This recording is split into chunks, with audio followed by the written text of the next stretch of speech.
Bali menjadi wilayah rawan dan pasar potensial penyalahgunaan dan peredaran gelap narkotika. Para pelaku kejahatan narkotika tidak hanya melibatkan warga negara Indonesia, namun juga melibatkan warga negara asing, mulai dari modus pengiriman paket, ekspedisi sampai dengan clandestine laboratorium narkotika. Kepala BNNP Bali Brigjen Polisi Rudi Ahmad Sudrajat menegaskan Bali masih menjadi wilayah rawan serta pasar potensial penyalahgunaan dan peredaran gelap narkotika. Tercatat pada 2024 BNNP Bali dan BNNK jajaran berhasil mengungkap 53 berkas perkara peredaran gelap narkotika dari target sebanyak 14 berkas perkara. Dari kasus tersebut 56 pelaku ditangkap yang terdiri dari 17 orang Bali, 34 luar Bali, dan 5 WNA.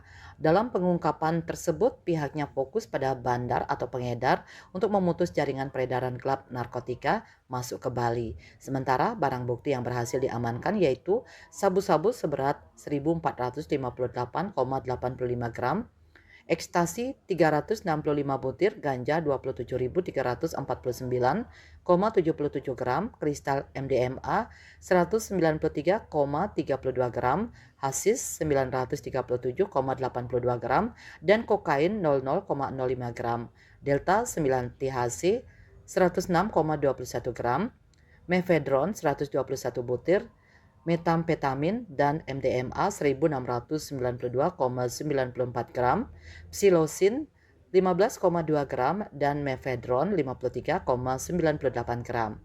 Sedangkan barang bukti yang telah dimusnahkan menggunakan mobil insinerator yakni pada 25 Juni 2024 dimusnahkan ganja 7.907,94 gram dan hasis 1,99 gram. 14 November 2024 dimusnahkan ganja 2.839,16 gram dan sabu-sabu 197,63 gram, dan pada 23 Desember 2024 dimusnahkan ganja 5.516,56 gram. Berdasarkan hasil pemetaan dan pengumpulan data intelijen, Bali masih menjadi wilayah rawan dan pasar potensial penyalahgunaan dan peredaran gelap narkotika. Dari sisi suplai, para pelaku kejahatan narkotika tidak hanya melibatkan warga negara Indonesia, namun juga melibatkan warga negara asing. Mulai dari modus pengiriman paket atau ekspedisi sampai dengan clandestine laboratorium narkotika yang baru-baru ini sudah diungkap di 3 tempat di Bali, di Provinsi Bali.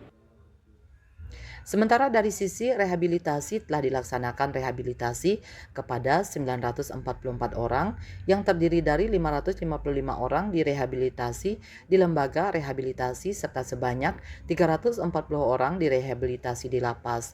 Dalam penanganan permasalahan narkotika adalah dari sisi pencegahan dan pemberdayaan masyarakat.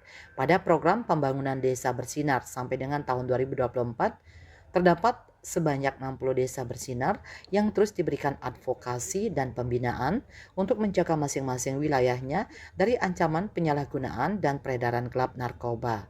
Raiswantara, Bali TV.